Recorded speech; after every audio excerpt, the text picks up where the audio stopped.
Hello, hello, and welcome to the Weeder Life podcast. I'm your host, Erica Weederlight, and I am the CEO and founder of Weederlight. I help humans who feel inadequate, broken, self-conscious, and shamed around their sexuality to reclaim their aliveness, their power, and to have a renewed relationship to pleasure while preparing themselves to feel hella confident to date others and themselves. AKA, I'm guiding people to live their #best lives. I have to give you a fair warning. I do unfortunately swear like a drunken sailor, so if you do have little ones by you, just be sure to pop in some earbuds. All right, friends, let's buckle up and let's rock it to this week's episode. Okay, we're back. We're back and we're doing things we've never done, but this is the magic of Sara Jane. And Erica. Thank you. It's true. It is the magic of us. I'm very particular. If you know me, or if you even listen to this podcast, I'm a Virgo. I'm very particular about my solo episodes and my guests, and a lot of guests have asked, can I come back? And I'm like, absolutely. But I'm like very weird with timing. I'm like, yes, it was phenomenal, but in 7 months, like just weird. And why I'm voicing this is, again, the magic of Sara Jane. But really, what I want to highlight here is the magic of community. And I want to voice this like before we jump into the goods is a few things. Sara Jane and I talked, and by the way, hey, hey, Sara Jane Wellock, you're back, bitch. Thank you for having me. It's so lovely to be here. Oh, I know.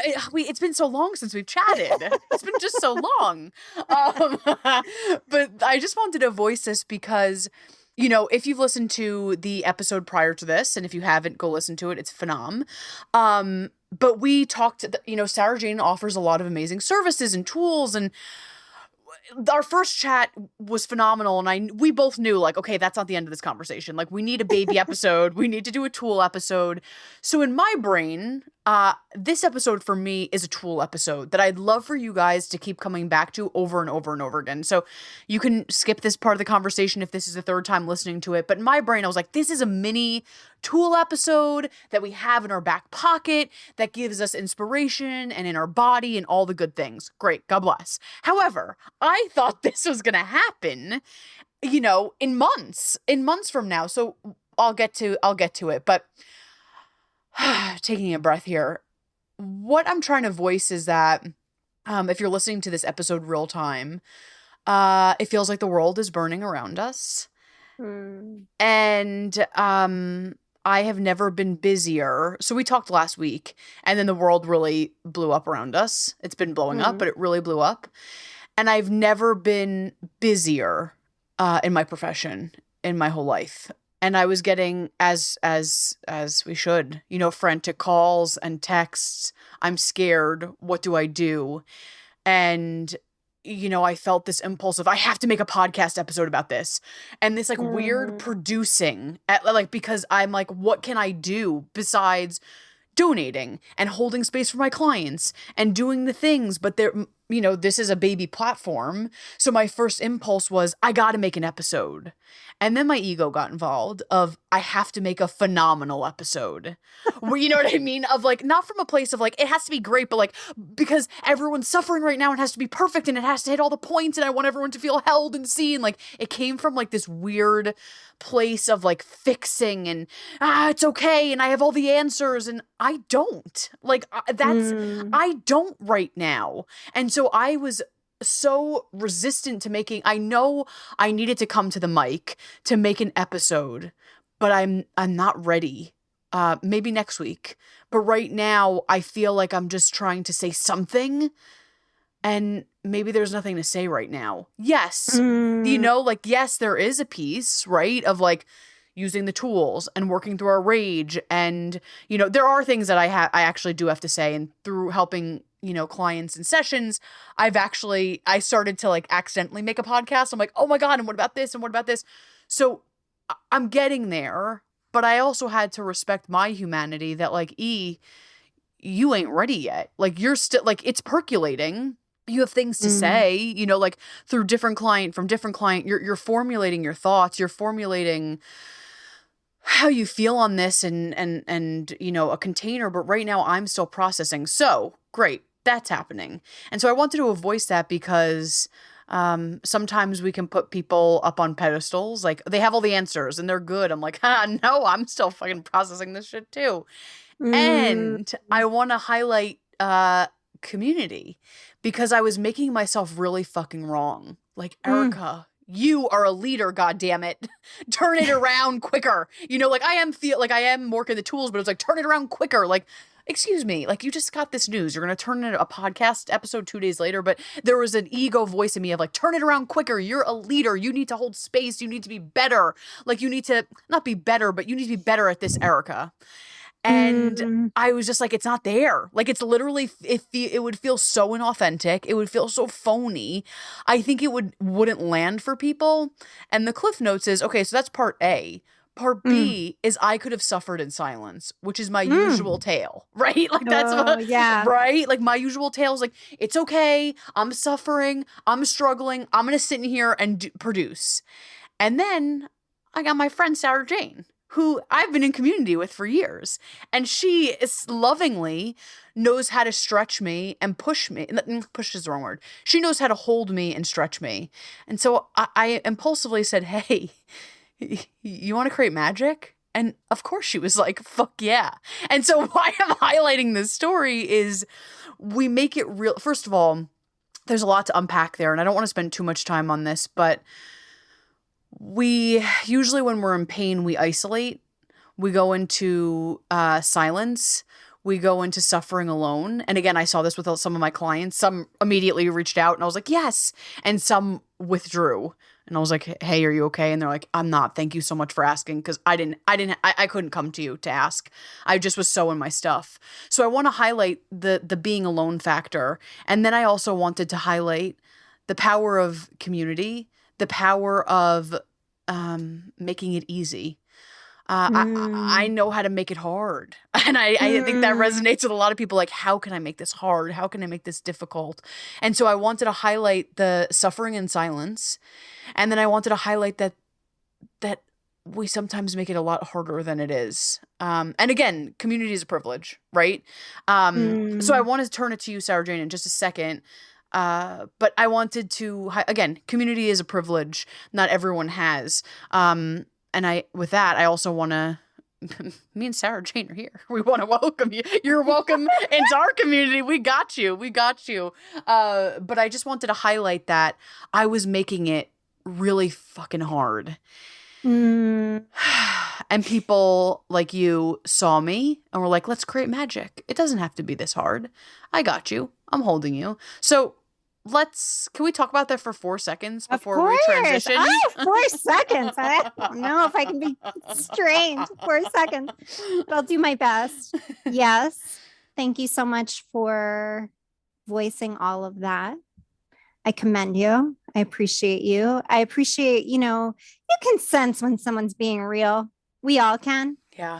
And so it's just so refreshing to hear this real, authentic voice. And that's something I'm sure your listeners consistently appreciate about you and your podcast.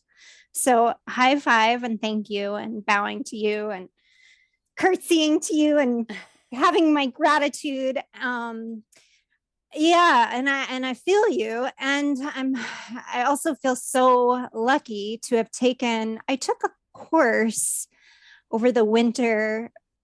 We didn't necessarily plan to dive into this topic, and so stop me if you'd like, but I took a course over the winter with the founder of Access Consciousness, Gary Douglas, and it was called Give Up the Fight.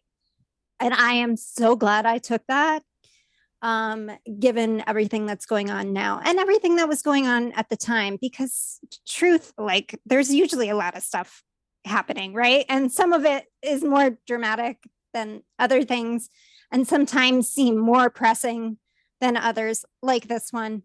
And something about that call, and I took the class with Gary, and then I listened to it again and again. You might have heard me mention last time that do have OCD tendencies, which come in handy sometimes. Same. This is why we're friends. This is why we can jam on this.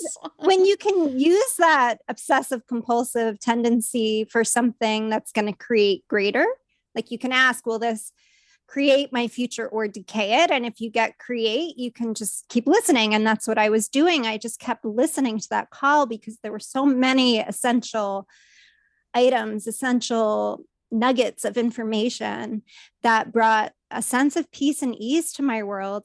Even then, when it was, there was a lot going on then. And of course, there's a lot going on now. And I can reference the call where he basically said, yeah, we can be a leader of this reality, or we could be a leader, of another reality. Like, do we actually want to lead this particular reality? Is this reality resonating with us, or would we like to choose something else? And in access consciousness, as I probably mentioned last time, but maybe not, there's not a rush to conclusions, computations, expectations, rejections, separations, refined judgments, decisions, all of that. It's more like asking questions and not rushing to the answers. So it's like, how does it get any better than this? And what else is truly possible? And I know it's so tempting, and I certainly do it on the regular. It's so tempting to go to, I need an answer, I need a conclusion. What do we do? That, like a stressed out state. And when we can remember, and perhaps it's easier, like you mentioned, in community, to give up the fight and to ask questions. Like one of the other questions, what is right about this that I'm not getting? Oh, baby, that's a stretch, right? Like, what is right about this? Nothing. You know what I mean? Like that might be the inclination. But to explore that question, whether it's something going on politically in the macro or something going on in the micro, asking that question when you deem something horrible and terrible, to ask, well, what is right about this that I'm not getting, for me can create a lot more ease. Also, what you mentioned, we're not alone. There's a practice where you can expand out. We did that last time, but then there's another practice where you can keep expanding out and realize wherever you land. So say you actually expand out to like, okay, another city, and then another state, and then another country. And what if you even end up in outer space? Like you're not alone. Like I remember doing this activity of like expanding out to different locations. I ended up, this is pretty out there, but you know how I roll. Oh, please love it. I ended up underwater, right? I was deep in the ocean. I was expanding out, and that's where I landed. And I was like, I'm not alone. There are boats overhead. There's above that, there's the sky and the birds. With me are the fish. Like, as much as we pretend that we're alone, it's nearly impossible, if not impossible, to actually be alone. And when we think we are, and think is the operative word here, like, what if we could let go of thoughts? Because what do those do for us? And get back into the body, which we'll do together in this podcast. But if we could, sometimes when we think that there's too much, we're in a state of overwhelm, we shut down our receiving. And sometimes that's the most essential time to open up our receiving, whether it's a call to your girlfriend or boyfriend or they friend, or it's whatever it is, or a walk in nature. Hello, even in New York City, right? Where you and I both live now, we can get out into nature. We can go into Central Park. I'm lucky enough, I have trees in my backyard. And you maybe hear the birds. So there are all kinds of tricks, tools, arts, practices to get us out of that inclination to just go to despair or isolation, or even like sometimes even a numb quality or a paralysis. Another practice. Sorry, Erica, I'm just all over it. Jam. Okay, another practice you can ask, and this is also from Access Consciousness, truth, is this mine? Or truth, is this yours? Because we're also picking up on the collective. So we might be picking up something from our past, something a family member told us. We might be picking up on, if you want to go here with me, something else from somebody else. We may not even know the source. And there is a practice I may have mentioned last time of returning to sender with consciousness. It seems like kind of maybe so easy, so easy. So many of these practices are so quote unquote easy. People think they don't work. And yet, if you remember, I think that's the most important part. Yep. Whenever you're going through anything, especially like trauma, drama, if you remember to ask, truth, is this mine? Strangely, you'll often get a no. And then, because think of all the people that are affected by everything unfolding in the United States these days. Truth, is this mine? No. It's not an aggressive act of like returning it to sender. It's more, I picture sort of like returning it to the earth, the dirt, letting it go. So those are a bunch of practices, techniques, tools. They're so easy. And yet, because perhaps they're so easy, we may neglect to use them. But, many of us go to where you went and where I often go too, of like, no, this is hard. This is hard. I got to make even the transcendence from it, or the difficult as well. And what else is truly possible? How does it get any better than this? And would we be willing to, look at these very easy, efficient practices? There's, I don't want to sound like an infomercial, but this is free. There's a free app that reminds you all day, all night. You choose how often you want it to remind you to ask, who does this belong to?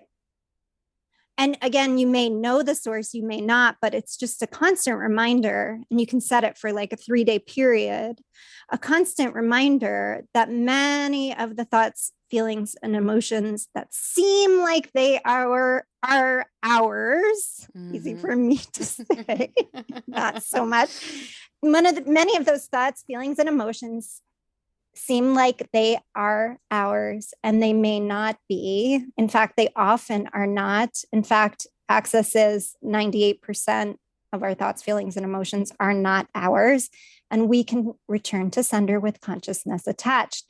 You might try it, and you might say, oh no, that's too easy, that doesn't work, but give it a try. For me, when I do it, when I remember, things lighten up. Can I highlight 2 things? Of course. Okay. The first one is, and it's funny because I'm talking about with Regina. So go with me on this. You said like these practices are so easy. And I have such a specific memory of Regina. If anyone, doesn't know what I'm talking about, her name is, Regina Thomashow or Mama Gina. And that's how Sara Jane and I met, doing her work together. And I remember Regina, I don't remember if it was creation or mastery. It doesn't really matter. It's irrelevant. But I always say this because this really fucking stuck with me. And it's so funny because it's just so interesting. Like so many people that went through her school, or so many people that went to so many things, we all pick up on. You said something last time that I was like, shit, I didn't even remember that from that. And so I'm going to throw one at you that I don't know if you remember this. Please. But I remember her sitting on the stage. So it must have been mastery. And she said, you're kind of going to laugh at me. You're going to laugh at, why am I paying to be here? Or whatever, I'm kind of adding fluff to this. But she said, and this is what I'm talking about with this work, and especially what I'm talking about with this pleasure. And she said, this work is the silliest, most easiest thing to conceptually understand. Yeah. And yet, to put it into practice, to remember, is where we get tripped up. And right? And I actually really agree with that, because I think every time I talk to a client or, in a podcast or in a group setting, everyone's like, duh, like fucking duh. You know what I mean? But it's the actually practicing of it, the practicing of the making consciousness, making the space to do the things, and we can get into a whole conversation about that. Second that I have to highlight, because I really want to get into your beautiful caress practice. Oh, yes, please. Second thing that I want to highlight here is the return to sender thing. Because, so often I see clients like, I'm at max, I'm at overwhelm. And I think it would help dispel some of the shit. And then the stuff, because here's the thing, and I know you, so I know what you're saying, so I want to add this and highlight this. I Yes, think please. what's really yours, correct me if I'm wrong, what's really yours then we can hold, we can look through, we can move through. Does that make sense? Right? Sure. Because I Yeah. don't want to like override. I don't want to. Of course. Yes, It's yes, not an effort to override, right? That yes. never works. Cultivating consciousness is truly about looking at everything. Consciousness being like receiving everything, judging nothing, or be willing to see everything and judge nothing. There's an even better way to describe it that's not coming to me in the moment, but you get what I'm talking about, Totally. and I'm with you on that, Erica. Yes, I'm not saying, oh, just return to sender. It's not Yes. even mine. Choosing consciousness can sometimes be really uncomfortable. Yes. So it's not as if you're just having like this flip response and oh, I'm going to return to sender. It's just it happens to be the case, at least in my experience and countless others, that when I ask the question, truth, and you can put the truth in front of it, and in fact, you can use that little trick when you're asking someone else a question. You can either kind of say it under your breath or say it out loud, truth, and then ask the question. You can do it when you're asking yourself, and it kind of reminds the person or you and yourself to give a truthful response. Truth is this mine? And strangely, you often get, oh no. Mm-hmm. And then return to sender with consciousness. Exactly correct. It's not a way of just overlooking Yep. things that go on in our worlds that require our attention. But it's also, I know from experience that I've had times when I've gotten locked up in repetitive thoughts, feelings, or emotions that truly are not mine or are not helping me. Yes. And I could just, the OCD thing can be amazing if I'm applying it to cleaning my apartment. Right. My apartment sparkles, but it can be really troublesome if I'm going over the same trauma, drama, thoughts, feelings, and emotions that aren't helping me move through. Yes. And yeah, shout out to Regina Thomashire. You and I did meet there, and we both did mastery and creation. That was amazing. And then we reunited in other settings as well, which has also been amazing. Yeah, that's actually a perfect segue into it. Yeah. So please hold. Let's my favorite. Please hold. Please hold. Please hold. So that's a perfect fucking segue because that's like nail on the money. You. You're so goddamn good. And what I'll say is thank you for voicing that because I don't want anyone to listen to this and be like, oh my gosh, are they saying, bypass? Like, that's not what we're saying. It's not bypassing. And in actuality, it's so helpful, right? Because then what is actually yours, we can hold, we can look at, we can move through, we can dance with, then where the other stuff can kind of fade away. So I just see that as such an empowering tool. And thank you for highlighting it and putting that beautiful disclaimer on it. It's not from a place of avoidance or bypassing. No, so thank you. Gorgeous. Yeah. That was beautiful. All right. So, we could talk for hours, but it's time. I think it's time. It's time. Okay. Yeah. So the other thing I know you and I briefly discussed, because you were like, hey, SJ, you want to talk later? I'm like, yes, please. What time? And we had a brief convo earlier today. But I know we both shared, and it was your idea, and thank you very kindly, to go deeper into the caress practice that I developed. And then to even give a sample caress sesh. I gotta say, this is a first for me. Ooh. I haven't given, I've spoken to lots of people about the practice. And so I've spoken on podcasts, and I've also spoken, to clients and to others that are curious.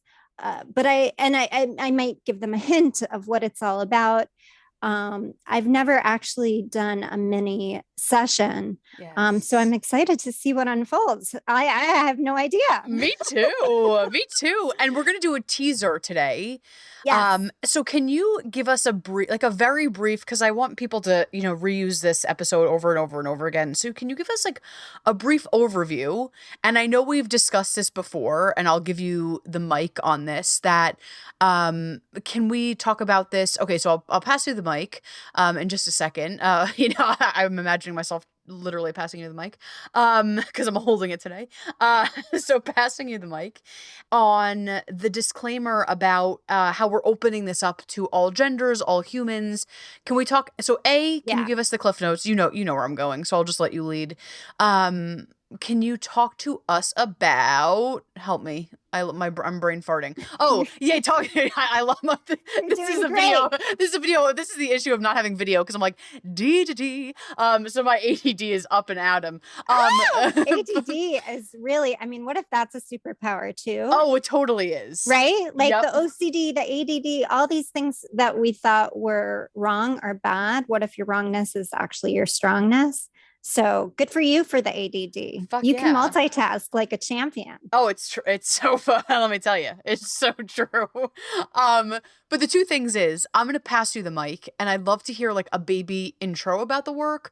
Yep. Why you love it. We've talked about this before, like why you loved it, how it's changed you, and then if we can open it to all humans, so everyone can practice this, and I'll let you have a rip-roaring time. Okay, I'll do my best and you'll guide me if I lose my place. Fuck yeah. So yes, caress is a practice that I developed. It's a year and some change old. So it's just been around for a little over a year. I developed it during the pandemic. Yes. I was really active during the pandemic. So when I say active, I was one of these people that was kind of locked in my New York City apartment. I'm lucky enough to have a backyard. Thank you. So happy about that. But I didn't go out a lot, especially in the beginning. And I started to wonder how I was going to meet people and, I'm in the dating scene and all of that. Like suddenly everything sort of dried up. And I wondered about that. And it came to me to develop this practice that I call caress. So it is loosely, and I mean loosely, based on the orgasmic meditation model. So it's different. Okay, it's not the same. Yes. But there are parts of orgasmic meditation that really resonated for me. Now, if you look them up online, you'll learn a lot of stuff. There were, as is probably true for everything, there were a lot of wise words spoken, and then there were other things that went on in that setting. So the orgasmic meditation model is a partnered meditation practice where one person strokes the other person's clitoris for 15 minutes. It's typically 13 minutes of an upstroke and 2 minutes of a downstroke. And then the practitioners give each other frames. So I had practiced that in the past and I enjoyed it and I benefited from the practice and my strokers benefited from the practice. And I should mention with that particular meditation, it is truly treated as a meditation. So you're mostly clothed, your partner, the stroker, is fully dressed. It's a stroking meditation practice. And if somebody chooses to take it in another direction, that sort of happens outside of the container of the practice. So I enjoyed orgasmic meditation, and I imagined there were parts of it I could adopt. So this particular practice is also for people with a clitoris. Most of the things that I offer in the world are for everyone, right? It's for however you identify, you're welcome to almost everything I provide. This particular practice called caress at the moment is for people with a clitoris. The sample taster we're going to give today is for everybody. And I've certainly received caress. I've received a caress. I've received requests for caress to expand, to, meet other populations. And I'm open to that notion. And I can provide a private session to anyone. But the particular practice in its current state is for people with a clitoris. And so we get together on a Zoom, just to be the witchiest witches of all time. One of the participants, we built a little community. So you can contact me. I guess you can find me at thelivingblog.net. And then you can join our WhatsApp. It's private. And some people from that community requested, from the caress community that has grown over the last year and change, requested that we follow the moon schedule. So that's what we do these days. We're adding first quarter. We do it on the full moon, the new moon, the dark moon, and we might add a last quarter too. So you can check the moon schedule and know that we'll be practicing caress on those days. And then I'm very interactive on the WhatsApp thread, asking, what times work well for people, and we plan the date. This is a suggestion from Regina Thomashire. Shout out to the School of Womanly Arts once again. Yeah. She said, and I think I mentioned it last time, plan an erotic experience, have an erotic experience, and digest an erotic experience. And so that's what we do together. It's a excuse me. Oh, I'm getting excited. Oh my God. It's a self-stimulation practice in communion with you and your body. And then we do it together on a Zoom. So although I've also gotten requests to start doing it in person, so that's a possibility as well. So people gather together, and I essentially walk you through the practice, which I'll give you a little sample right now. Yes. And I always start exactly that way. So we start by lighting a candle, and you don't have to have a candle. Everything I say in caress, actually anything I say anywhere, is like a suggestion, like a gentle, loose suggestion. Do as you please. Yes. When can you ever tell anybody what to do, right? And when you do, no one listens. So, do as you please. This is a gentle suggestion. We typically light a candle. If you don't have a candle, you can sort of sense it, right? It's a very sensory practice. So you can sense, maybe sense that noise when you're striking the match. You can sense the flame, maybe sense its heat, maybe sense the smell. So we light a candle. Some people do it with me, some people don't. It is not required. Then just like, I don't know if your listeners or if you've ever practiced like a yoga class that's essentially always the same poses. I was trained as a teacher in a similar model as Bikram, where it's like, and that's, I know Bikram can be controversial, but I was trained in moksha, modo yoga. And it's essentially, when I was trained in India, it was the exact same poses every time. But of course, each time we do it, it's different because we're showing up differently from day to day, from moment to moment, from 10-second increment to 10-second increment. So we light the candle. I typically say the same old thing of opening the space of our bodies, our space together, our space independently. I mentioned that it's loosely based on the orgasmic meditation container. I always like to honor my teachers. That includes a grounding, a reflection, a stroke, and then a frame. I give the quote from Regina about planning the experience, having it, and digesting it. And again, we essentially do that together. And then I follow the energy, to which I best credit Access Consciousness, but I think I've mentioned it before. This is not an official Access Consciousness class. I just happen to really enjoy the practices. And then people can get a mirror and some lubrication if you choose. And right now, if you're choosing to do the practice and you'd like to get a mirror or lubrication, that's totally fine. If you'd prefer, you can use any body part, right? Like this is a clitoral stroking class. Did I mention that? I think so. But in this little sample, and it's honestly true at any moment, you can stroke any part of the body and notice what you notice. It's, again, a very sensual, sensory practice. So you can get a mirror. And what if you could look at your vulva without judgment, conclusion, computation, expectation, rejection, separation, refined judgments, and decisions? And that idea is from Access Consciousness. To me, it really resonates because it's like, oh, what if I could look without judgment, conclusion, computation, expectation, rejection, separation, refined judgment, decisions? So I may mention that. And you can give yourself a frame, and it's typically a frame without a value. So, of course, you can say, oh, I look so beautiful. Or you can notice a swollen quality, or you can notice coloring, or you can notice shape.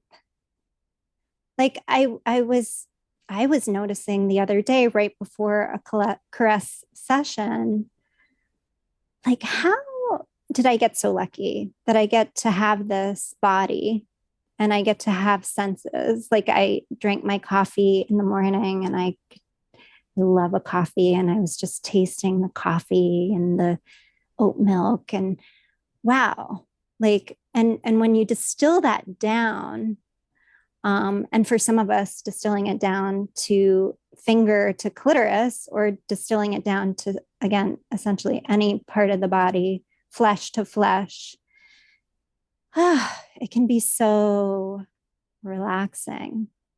And it's always kind of amazing, a little bit revolutionary, I think, to take, to be with women on a Zoom on a Tuesday morning for caressing our clitoris. Like, how does it get any better than that? What else is possible? So yeah, then I essentially walk people through the practice of stimulation. And again, you can do this on your arm. We start with a little massage to the legs, and that could be your entire practice. Noticing breath, noticing perhaps there's sounds in your space, just noticing the sounds, perhaps even noticing the sounds in the space without identifying the source, just kind of like vibrations. And then I basically walk people through an entire practice. So virtual doors open, and then we have a 15-minute window because I really noticed that orgasm is unpredictable. So I never know exactly when people are going to arrive. So there's a 15-minute window. Then I go through my whole, practice of introducing caress. Then I walk people through the actual stimulation, self-stimulation in the community with others. And then we close out by offering anything you noticed throughout the practice. So maybe you noticed the sound in your space, or maybe you noticed quiet, or maybe when I mentioned the candle being lit, you could really get a sense. Or maybe you actually did a little stroking of flesh to flesh. Or maybe you just gained a slight appreciation of like, oh, right, I have this body. I don't always have to be mad at this body for its ills or for whatever we get angry at our bodies about. Like, what if I truly remembered how miraculous the body can be? And what if I truly remembered to honor her and to check in with her? Body, what do you desire? That's essentially the practice. Oh, how's it going, Erica? I'm like, good night. People have fallen asleep in caress, I'm certain, and that's totally welcome. And you can be on or off camera. I'm always on camera. You can be on or off mute. Obviously, I'm off mute, but sometimes you might be listening to my every word, and sometimes you might just tune me out. Yeah. It's kind of like a meditation, and it's a self-stimulation practice, and we get to do it with others around us in a virtual setting. For me, you asked about this too, and I'll just throw this in there. I know we've got a dash soon. For me, it enabled me to trust that I have my own back. And in so doing, you highlighted it from our last talk together. I started developing a trust in the universe, in the multiverse, and consciousness having my back too. There was something about knowing, okay, each cycle, I'm going to have this practice. I'm going to do it in community with others. I've got this WhatsApp where I can communicate. I know I'm going to give this to myself for an hour, like once a week or so. Something about that, while it's different from a partnered meditation practice or different from a partnered sexual practice, it really enabled me to trust that I have my own back, which was not always the case. And trusting that I had my own back or have my own back has, as I mentioned last time, enabled me to trust in the universe. And the universe and consciousness having our back too, even in these tough political times, you know, even when the world is seemingly burning or the United States is choosing what they're choosing, what if we could gather on a Tuesday morning and relax in the presence of each other and our bodies? That is, it's like, I want to talk about this for 5 hours, but I'll make it brief. I'll make it brief is there's so many reasons why this practice is powerful. You know, you've highlighted a lot of them. And something else that I'm want to throw awareness on is the fact that we don't have usually, especially right now that we're in a state of panic and we're in a state of fight, flight, freeze, or fawn. It doesn't feel safe to slow down. So the fact, I don't care where on your body, right? Like you said, it could be your arm, it could be the back of your neck, it could be the genital. Like it's relevant, but we're giving ourselves that time to de-thaw. And why why your work is so profound and has been so profound for me is, you know, I thought I had the most amazing relationship with myself, but it was fast. It was hurry up and go. It was, oh, I have time for Erica, but rush, rush, rush, rush, rush. This is allowing ourselves to hold us exactly where we're at. And I don't know why the word that keeps coming up is de-thaw. But because we're slowing down, we're allowing and because the practice is so slow, it's allowing us with each stroke, with each breath, to feel all the aliveness. You know the deal when the stroke is fast and this and that. Like, it's like we don't feel the nuances, we don't feel the textures. But when it's slow, when it's held, when it's conscious, there's space to see all the colors, all the textures, all the, like, it's giving it space for all of it to be alive. And ultimately, it's funny, I just want to highlight this really quickly, and I think this will resonate with you. You know, so often people are like, well, what, for business, like, what's your niche? Who's your ideal client? What are you serving? I'm like, well, there's a lot of fucking shit. You know, like, I help people with dating. I help people with sexuality. But I'm like, you know, but the core is, there's a lot of cores, to be completely honest. But one of the main cores is being fucking alive. Yeah.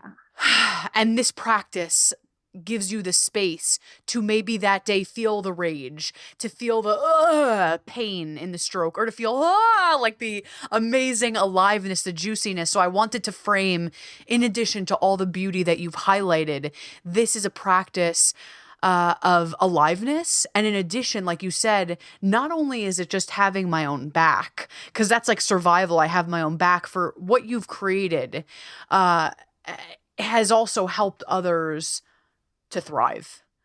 Thank you. Thank you for highlighting all of that. I really appreciate it. You're so good at what you do. I'm just saying. You're just like so good at the interview process and really picking things out that are relevant and interesting and insightful. And I'm just so grateful. And it's exactly true. And I should also mention, because you sort of ignited this in me, I keep a very sort of like a pretty clean container, meaning, like, you know, if caress is happening, you've got a 15-minute window. There'll probably be some music playing. Then the music goes off and we'll get started. I'll walk you through the practice. we'll close it out and we'll offer up some, awarenesses, and it will close on time. It's rare that I even go a minute over. It closes on time. The stroking itself is essentially the same timeline every time you join. And that also creates some safety, like, Yes. okay, I'm putting aside this time for this hour, or if you join us a little later, 45 minutes to do this practice, and then I'll go about all my business. Mm. And the other thing that I should also mention, it is loosely based on orgasmic meditation, and another part of orgasmic meditation that I appreciate was a different definition of orgasm. So many of us imagine orgasm is a climax. And from this model, and it's true in caress as well, we might come to caress and have this orgasmic climax. It might be a climactic experience. It might just be finger to flesh, and we don't have all of that. But it's still exactly what you said, sort of slowing things down and noticing we have a body and a being, and we can pay attention. And paying attention gives us a sense of our life and our living. Ugh. Ugh. You know me, I'm so tempted to pull everything apart. Like I'm like a pulled pork girl. Not meaning I don't like pulled pork. I just love to pull conversations apart and digest and revel. But you fucking ended it with a mic drop. So fuck that. We're gonna, and you'll be on many more times, but Yes, please. And thank you. And you're yes. amazing. And what a joy. And how did I get so lucky? And what else is possible? And thank you, Erica. High Thank five. you. Fuck yeah, high five. Before we Hugs, kisses, all of it. yes, chasses, Yes. shimmies. Yes, please. Before we wrap, obviously, you know the deal. You've been on here before, so I'm gonna link where people can find you and all that good stuff. But before business things, because that will be taken care of in the notes section. Is there anything else that you feel like and it might not, but I just want to honor it. Is there anything else that you feel like you need to voice, express before we hop? Honestly, I should mention something about that. I'm in the process, if it's okay. I'm Please. in the process of creating a Ladybug Productions website that will include caress. Right now, it doesn't really live online. So just contact me directly and I can add you to the WhatsApp, or we can have a convo. And again, I welcome any person of any gender to have a private session. And then for the group sesh, I would just ask that you have a clitoris. But I'm happy to talk with anybody about the practice. And I, again, truly appreciate the opportunity to do so with you. Thank you. Thank you. It's just want to highlight just one more time the importance of this work and the slowing down and knowing ourselves. And we could, again, talk about this on I'm not trying to mix so many modalities, but for shits, I'll add this in the Erotic Blueprints, which is a formula, by Jaya. And you could stalk all of that. She has a great body of work. She has a show, or she's featured in a show, Sex, Love, and Goop on Netflix. We love a Netflix shout out. And I did an episode early on with the fabulous Amber Leets on the Blueprints, and it's a really good one. And I just want to highlight here, so often it's like we know our one language in the erotic, right? And it's like we have that one, we keep, it's like a broken record in a way. Like we keep going to that it's almost like how do I say this? Like a rhythm. We keep going to that dance. And why I love this practice is it expands us. It slows us down. It's like an interrupter of like, hey.